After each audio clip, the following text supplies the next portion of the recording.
In fiscal year 2021, the U.S. federal government awarded, and wait for it, over $1.1 trillion in government contracting. Did you guys hear me?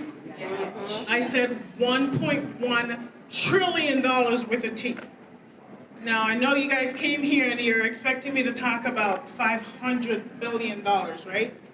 If you haven't figured out the math yet, 500 billion times 2 will give you your $1 trillion. That's a lot of zeros, right? Yes. Raise your hand if you would like to know how to get a piece of that $1.1 trillion. Awesome. Well, I'm going to share with you some content today, and I hope you have your phones out, your notebooks, because there's going to be a lot of things I'm going to cover. Before I do that, I'm just letting everyone know if you have an empty seat next to you, just please keep it empty. We have lots of folks still coming in. That way we can seat everyone today. Is it okay if I share my story with you? Yes. Okay. So my journey began on a small island in the Caribbean called St. Kitts. And I can tell you, life was hard. I grew up in a single family home. It was me and my little sister. And there are times we didn't have enough to eat. And thank God we were on an island similar to you guys here, right? And it was a fertile island. So there were fruit trees, there were vegetables everywhere. Mango was my thing, breadfruit. Avocado was my favorite. And I remember we had an avocado tree in the backyard, and I had put 2 little blocks there, and that's where I used to go and hang out, and I would dream my life away. And I was dreaming about places I would go and people I would meet, like you guys. And I remember one of my dreams was I wanted to start my own company.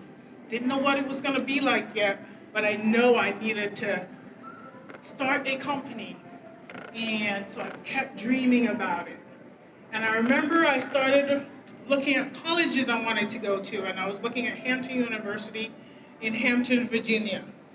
And I applied to go to that college, and I remember the essay question that they asked was, if you get a bachelor's degree from our college or university, how would you change the world? And so I worked on my essay, and I had 3 goals I had outlined as to how I was going to do that. My long-term goal was to start my own company. So I figured for me to do that, I needed the education and needed to figure out what else I needed to do to be able to do that. So my short-term goal was to go into Hampton University and get a bachelor's degree. My midterm goal was to be able to get a master's degree where I could be able to understand how to manage a company and people. So I got into Hampton University. I studied computer science, took me 3.5 years, and I graduated. Check. Short-term goal completed. Then I started looking at master's degree program, but as soon as I graduated, first thought, I needed to be able to get a job.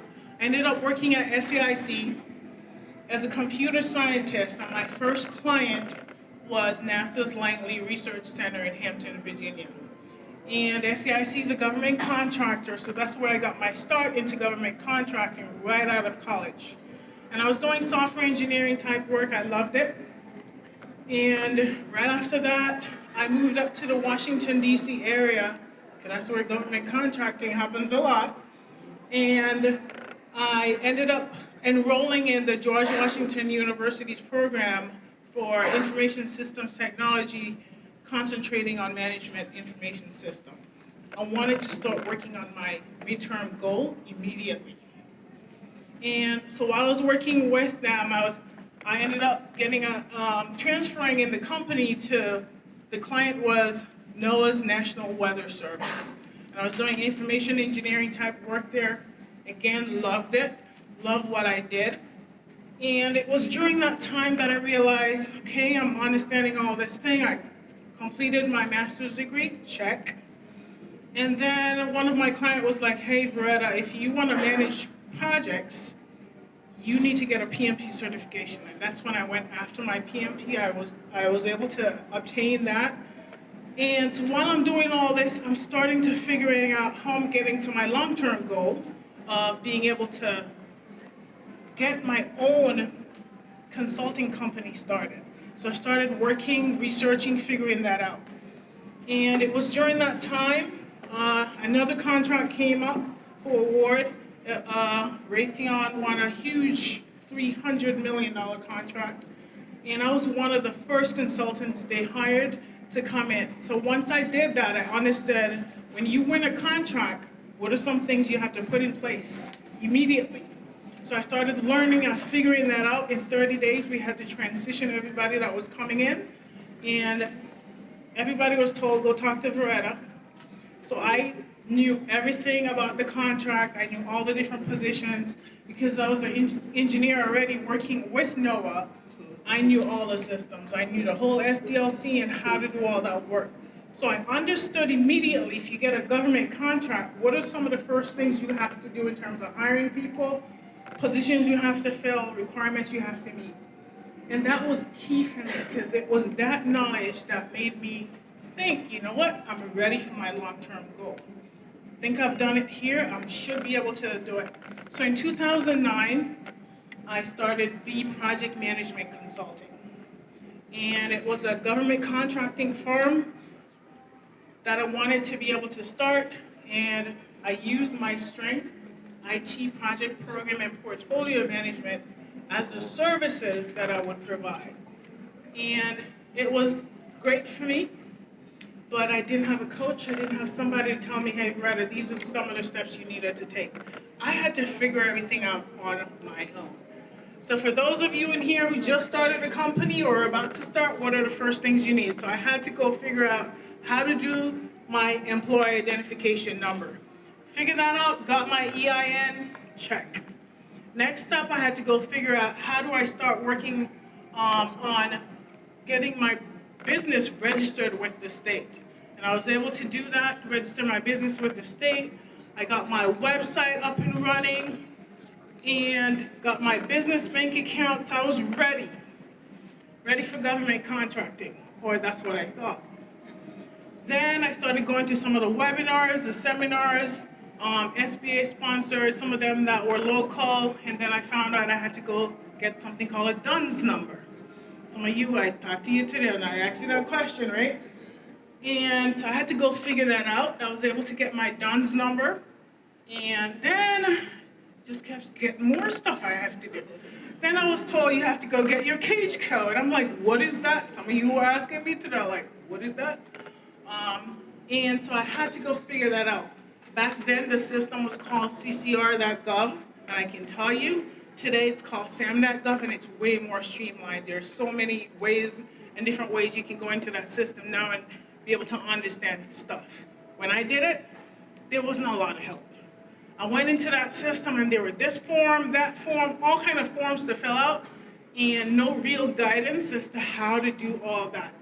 And it took me about a month. I went in, started filling out a form, like, I don't know what this is for, what, huh? And I had to come out of the system, go figure out the answer, go back in, put in whatever they were asking me. It took me a while to figure all that stuff out to be able to do it. But finally, got it completed, sent it off, and then next thing you know, took them some weeks before I got this email saying that I got my cage code. I was like, yes! And I was so happy. I was like, all that work, oh my goodness. And then I looked in the mirror and I was like, oh shoot, now what? How do I go get some contracts? No one's telling me this stuff. And so I had to now go figure out, how do I go after government contracts? I started going to seminars, webinars, whoever would talk about it, I was trying to find the information. And everybody was like tight-lipped about it. They were like, yeah, we got a contract, or yeah, we had to do all that stuff. I'm like, okay, tell me. I'm like, no, you gotta go figure it out on your own. I'm like, what? or they want thousands of dollars just to help you. Don't know if you've run into any of those people, but I was like, what? Just to do this? So again, I was off trying to figure it out on my own. I finally figured it out, and I was like, you know what? I need to go get a subcontract. That was one of the great advice I got. So I put my resume out there, and I started getting calls. Hey, Varetta, you're a great project manager. We need you for this. And I'm like, I can only do it if I can do a corp to corp. That was the key. And I finally got one that I was able to do, and the client was the Federal Aviation Administration. As soon as I got the subcontract, I was told, oh, you need to make sure you have general liability insurance. Nobody's telling you this stuff. So I was like, okay, so I had to go figure that out too. And finally got in, started working, started making money. I was like, yeah, this is what I'm talking about. Starting to get to paid, right? And then I was like, well, how do I get a prime contract where me and the government have a relationship? Can someone tell me how to work this? So I figured out I had to go talk to the small business office. Went, told them what I wanted to do, and they were like, okay, you know what? We've got something out on the street right now for small businesses. Go and start working on that, sending your proposal. I was like, sending what? Huh? No one's telling me how to write a technical proposal. So we had to go figure that stuff out on our own. How do I write a technical proposal? How do I understand the RFP, the request for proposal, to be able to do that? How do I come up with my prices? I had to create a price proposal. No one's telling me this stuff. So we had to go figure it out on our own. Finally we did, we sent it in, and I'm telling you, there were errors all over the place. We didn't know. We sent it in, and they let us know, hey, can you fix this, this, and that? They were really nice about it too. We did, and finally, so started, just give me a timeline, started with my first subcontract in October of 1 year. When I got in there, went to the small business office in November, we started working on the proposal, and I remember that year I went back to St. Kitts. So I'm in St. Kitts, supposed to be on the beach, and I'm working on a proposal to be able to send that into the government. And we sent it in January the next year, and in July, we got our first contract. And it was awesome feeling. I'm telling you guys, when you start seeing those zeros, it makes a difference. It truly does. And first contract with the Federal Aviation Administration, and then I had to figure out there's work to get done. We have to put people on this contract. And so we started figuring that out too. I'm like, no one told me I had to go figure out HR, how to do payroll. I had to start figuring out all this on my own. I did not have a system in place. I will tell you guys, systems win, but people fail. We got our first contract. We were able to start putting people on that contract. And so we got the contract in July, started putting people on the contract in November, and started getting paid in December. And government pays its bill, okay? When you get a government contract, they will pay their bill net 30. All right, so we were getting paid, and the next year, shortly after, there was a reorg in the FAA organization we were working with, and our contract that we had, that I had to put 5 people on, and then I had to put people in my back office. I had to hire 2 more people in my back office. So I went from a 1-person company, guys, to an 8-person company in a matter of 30 days. That's how quickly you can grow in government contracting, by 1 contract. But the sad news came when, later on that year, there was a reorg happening in that agency, and several contracts were cut, including ours. And I can tell you, I didn't want to get out of bed after that. I had to now go tell all the folks, hey, we can't pay you anymore. The contracts got cut, and we don't have the funds anymore. And as a business owner, it's really hard. And I did not want to be in that place, but it happened. So I want you to know that what happened for us, we did not have a system in place. We got a contract quickly, but we didn't put all these things that we needed to have in place. And now we had zero contract. We had to tell everyone, we can't hire you anymore. And after that, I just didn't know if I wanted to do government contracting anymore. Then I got a call, a friend of mine who knew I had started my own company, called me and he's like, hey, Varetta, I've got a subcontract in my hand right now, but I don't know how to do the me getting registered part. I was like, oh, I can help you with that. So I went on to able to help him get his cage code, do all he had to do to be able to get that subcontract. So he got his business up and running in a week. The cage code, he was just waiting on that. Once he got that, he was able to get everything ready to be able to get that subcontract. He still has the contract today, and he's made over millions of dollars in that contract, just by my help.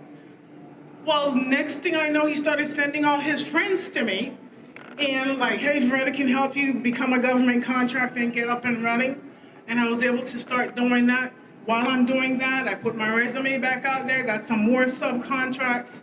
My other contractor started getting more task orders under that, being able to get more work with FAA. And then we started looking at other agencies. So we started putting systems in place, payroll system, acquisition system, different systems for us to be able to go after more government contracting. And I remember, I think it was 2017 at a small business expo just like this. We were going through several government shutdown, and I was wondering, hey, is there anything else I can do? What are some of the systems I need? I was trying to find other systems I need to be able to put those in place. And I came to a small business expo in Washington, D.C., and there is where I heard a speaker just like you're hearing now, and that speaker was talking more about what are some other things to do to get your business up and running, some systems and tools you can use. So I'm gonna share with you 500 billion reasons to become a government contractor. Then I'm gonna share with you 4 steps to setting up your small business, and then 4 steps to registering as a government contractor. As a bonus, I'll show you a couple, just in this area, a couple of procurement opportunities that are currently out there. So here is our number 1 $500 billion reason why you should become a government contractor. Today, there are over 24 government agencies that are buying services, products, goods, and they are looking for small businesses. They are looking for businesses that can do work for them and get paid to do that. They're looking for businesses with products who are willing to sell those to government. And here I'm talking about government contracts, and I know some of you talked to me today about grants. I'll show you where there's way more money in grants than there is in government contracting. But here's the key. You have to be registered. Did you hear me? You have to be a registered government contractor to be able to tap into government contracting or grants. Okay, and I'll walk you through some of the steps as to what you need to do for that. But here are the 24 agencies. Some of them are huge, some of them are smaller, but they all have a budget. When you hear the president is passing a budget, it's these budgets he's passing because they need services, they need products, and they're looking for you. So I wanted to show you this slide. I pulled this last week when I was in Orlando, and you hear me talk about the 1.1 trillion? This is how much money they've spent so far in 2021. 10.1 trillion have been spent. And notice here, grants got 74% of that budget. So when I tell you there's way more money in grants, if you're doing a service in your community, if you're helping your community, the government can give you money to help. Whether you've got a program for women, a program for men, a program for dads, a program for kids, teens, a program for those who are affected by the opioid crisis. If you are helping your community in any way, the government can give you money to help do what you're already doing. Did you know that? Grants. Over $7 trillion. Okay, that's way more money than government contracting. Contractual services and supplies, that got 11.36%. That is where I got the 1.1 trillion, and I'll show you that next slide, the breakdown of that. So here, I pulled from the 10.1 trillion that was spent, the 1.1 trillion that's focused only on contractual goods and services. I'm gonna move out the way so you guys can see that. But that's the $1.1 trillion. And notice the first agency on here is Department of Defense. I spoke with some of you. The military buys everything you have in your house today. Some of you came and you're talking about products for you here. The military, they need that, right? Anything you're selling, once it's legal, government's buying it. Department of Defense has the biggest budget. They have the military. Military buys everything, but are you registered? Can you get on their bases if you want to sell something to them? Because you have to be a registered government contractor to be able to do business with them. Notice the next one, and I can tell you, this is the first time I'm seeing this where DOD is under 50%. Their budget is normally 50% of the whole contracting budget. But here's the reason why. We're in the middle of a pandemic, so Department of Health and Human Services, their budget got increased. You know why? We've got vaccinations to give out. If you got logistics, if that's one of your services, they need vehicles. They got to transport all the vaccines. They got to transport a lot of medical supplies. Okay? So if you're in that, that's another where there's lots of money in government contracting. If you're in janitorial services, that money went up. Do you know why? Right now, a lot of these government buildings are closed, and right now they're trying to get them open. What do they have to do? They have to clean them, right? And cleaning is not the regular cleaning we did in 2019, right? You gotta sanitize. Cleaning just went up. So guess what? Your price just went up. Okay? So I want you to start thinking like a business owner. What is it you're selling? How can the government use it? Because I'm telling you, I'm getting goosebumps just thinking about this right now. Whatever it is you're selling, government wants to buy it. $500 billion reason number 2.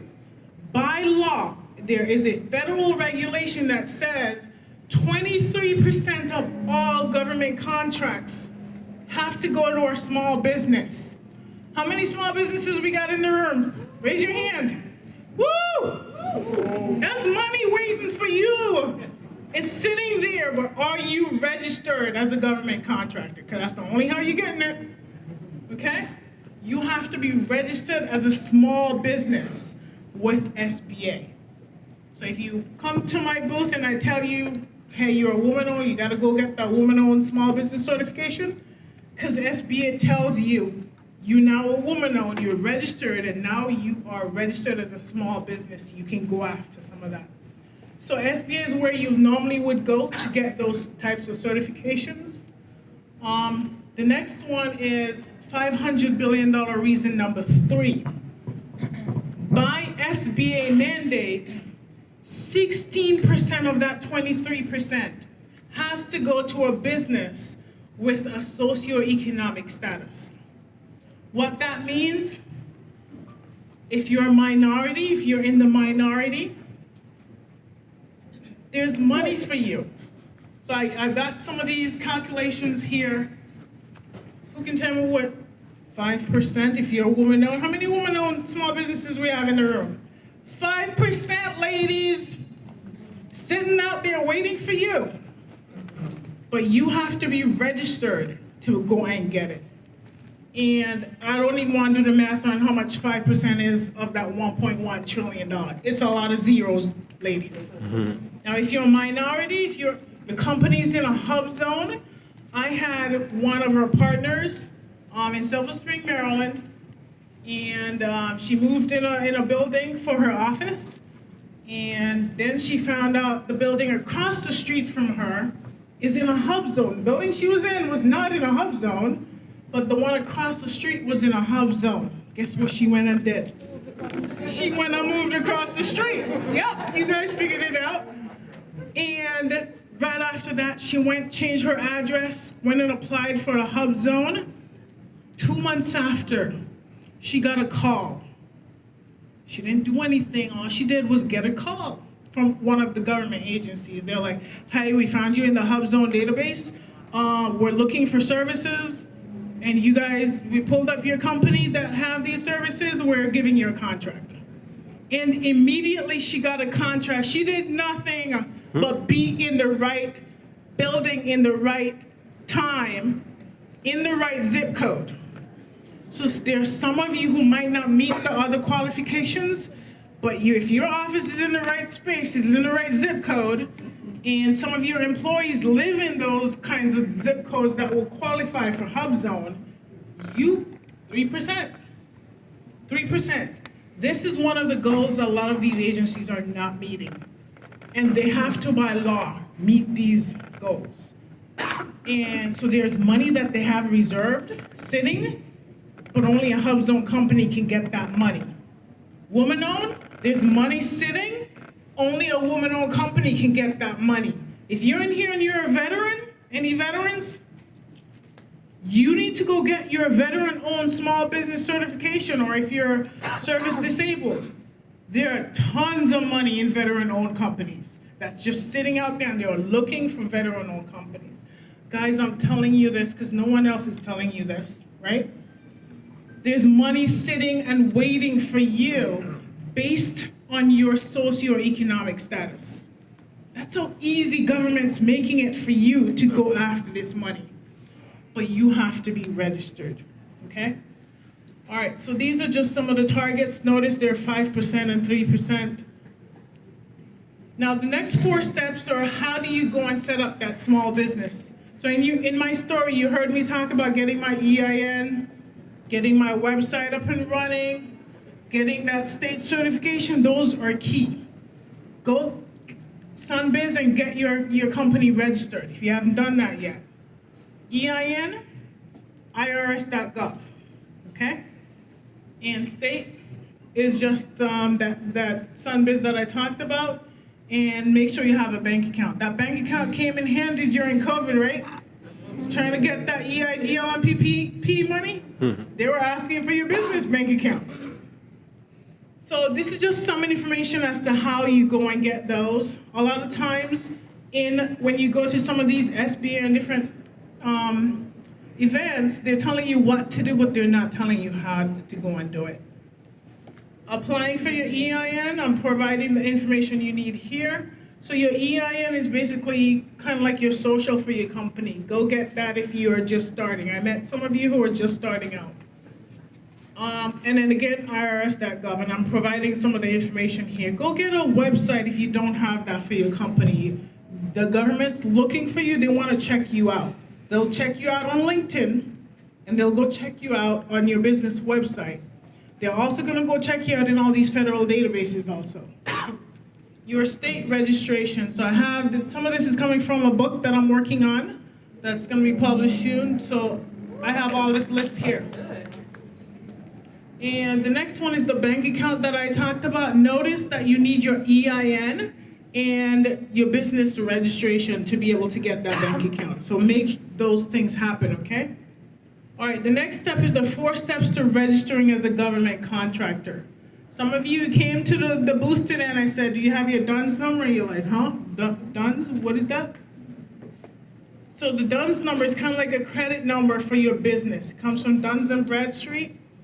And once you get that, you've got a DUNS number. The next step is for you to go into sam.gov. Now, sam.gov have been updated in May of this year, and they know it's huge. They've got lots of databases attached to it, and they even provide information on how to get your DUNS directly from sam.gov, okay?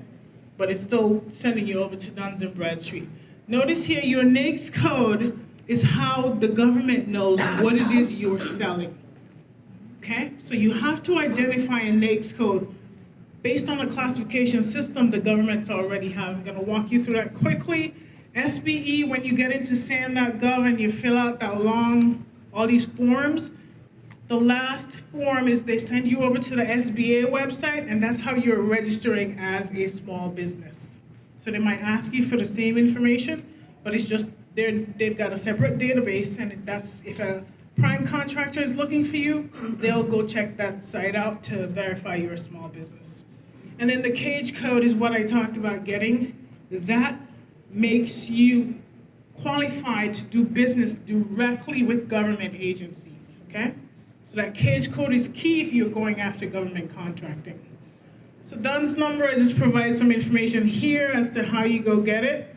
Again, it comes from Duns and Bradstreet, and I've had folks get it in the same day or get it 2 days after, but it's a very easy process to be able to get your DUNS number. Your SAM registration in my story, this is the one I told you took me a whole month. You don't have to do that. I say get a coach or find somebody who's done it before who can walk you through that process. Some of you I've talked to today, you already did it. Awesome. If I gave you a high five because you did it, I knew what work you had to do to get through that, okay? But it pulls from several databases. So it's pulling your DUNS number from DNB, so it's verifying that it's the same information. Your EIN, I tell folks, be careful with that EIN part because it's going to IRS, and if there's any tax issues, you could be flagged for an audit, okay? So be careful. That's why I'm saying if you don't know how to do this, find help. The next one is the banking information. I just want to make sure if you get a contract, this is why they need to know this, because they want to be able to pay you. So they're going to ask for your banking information. That's how the government's paying you, okay? So here are the NAICS codes. So if some of you came and you're like, hey, Varetta, will the government buy this service or that service? Government buys any and everything as long as it's legal. Now, anything you're selling has to fit under one of these codes, okay? So it starts with a 2-digit number, and then it goes up to a 6-digit number. So what we sell goes under 54 professional scientific and technical services, and you notice over there, all the codes that come under there. Our primary code is our administrative management. 541611, you should know your NAICS code out your head. If you meet a government person in a room, they're gonna ask you, what is your primary NAICS code? You need to know what that is. You need to know what it is you have that government wants to buy. What is it you're selling, which NAICS code it falls under, okay?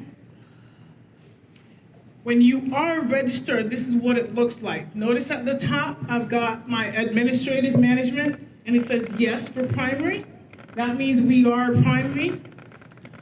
That's our primary NAICS code, and on the right, it shows all of those are small, meaning we can do business as a small business with any of those NAICS codes, okay? Here is the SBE part. This is where you got registered in with SBA, and you had to be under a size category to be a small business. When the EIDL money came out, you heard how you have to be a small business, and they gave you what the definition was for that. It's similar here, where it's saying you have to be a small business. And government contracting is for-profit companies. So if you are doing grants, if you want to go after grants, if you're a nonprofit, getting a cage code is the same. You still have to go to sam.gov to get your cage code to go after grants.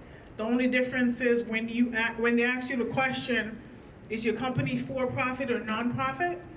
If you selected nonprofit, it sends you to different forms in sam.gov. So that's the big difference, but you still have to get a cage code if you want to go after grants, okay? And this is the cage code part. This is where you go sam.gov again. And notice here it talks about you can request a DUNS number from there. But with that, this is where you go to get that cage code. So I'm telling you things, guys, this is all free. So I know some folks might charge you, and I've heard stories of somebody came and they wanted me to pay over thousands of dollars. You can go do this for free. Now, if you need help, that's where the services come in, where other companies can help you get there quicker, okay? But again, all this is how you go in, and here is where now you can go after procurement opportunities. When you get that cage code, the next step for you is getting a capability statement ready and then going after procurement opportunities. So sam.gov, and you're looking for where it says search, and search, and then make sure you select the domain contract opportunities. Once you do that, you can have a response date filled in. This is where it's asking for your NAICS code. Notice here, I only put in 4-digit because I wanted everything that comes on a 5416 to be included in that. And you could put in a set aside that you're a small business or a woman-owned small business or a hub zone or a veteran-owned, and you go after and find those opportunities. Here's one opportunity that I found for Florida, and I searched on this this morning actually. And this one was for quarterly kitchen hood cleaning sources sought. And notice what they're looking for in yellow. They just want a company that could come in and provide quarterly cleaning and inspection cleaning services, right? For vent hoods with exhaust fans. It's a lot of times these are simple things the government's asking for. Simple things I know you guys are doing every day. But here it is. This is actually a past opportunity. This was awarded. It was a sources sought, which meant the government's just trying to find a company who can do that. Once you submit this, a lot of times it's just a capability statement they're asking for. 2 pages, 3 pages, 4 pages. Once you submit that, if you're the only company who submitted that, guess what? They might call you and just give you the contract. If it's more than one, then they might put it out as an RFP. Here's a current opportunity. These are some that I saw this morning. One is Miami Job Corps Center. They just need a company who come in and do the operations of that Job Corps Center. That simple, okay?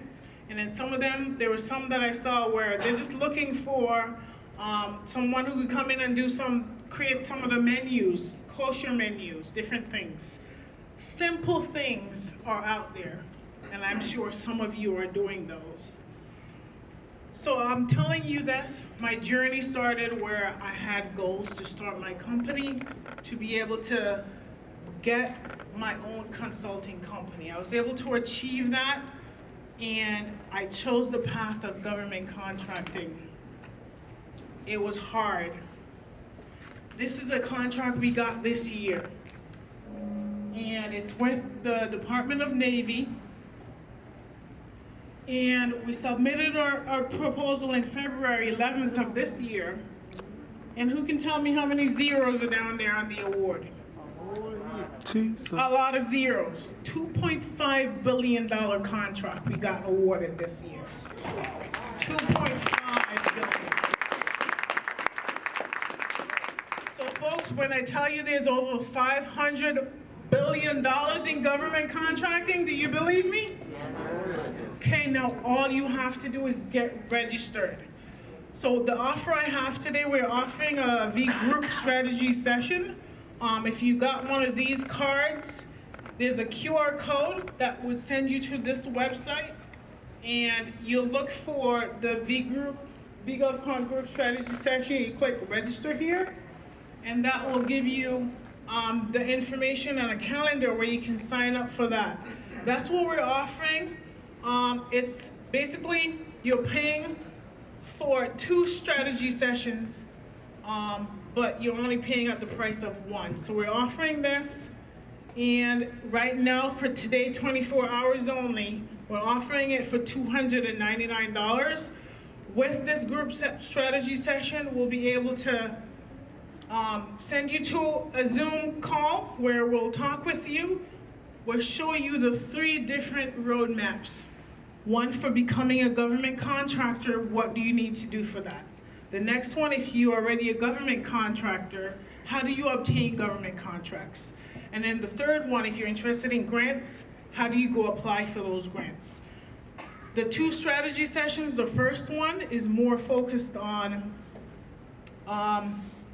understanding where you are. Do you already have that KH code or not? So the second strategy session, we're sending you to, if you already have a KH code, all the small businesses who already have a KH code, that means you're ready for obtaining government contracts. If you don't have a KH code, then we're working with you to be able to get that. If you're interested only in grants, we're showing you what are the eligibility requirements and how to go after those grants. I hope all the content we shared with you today was information you needed and information you can use. I'm not sure what time we have, but thank you so much for attending. And I hope you are ready to do government contracting. I don't know how, I'm out of time right now, but if you're interested in speaking with me, I'm gonna be back at the booth. So just come and meet me there and I'll be able to answer your questions and talk to you about the next step. But thank you so much for attending.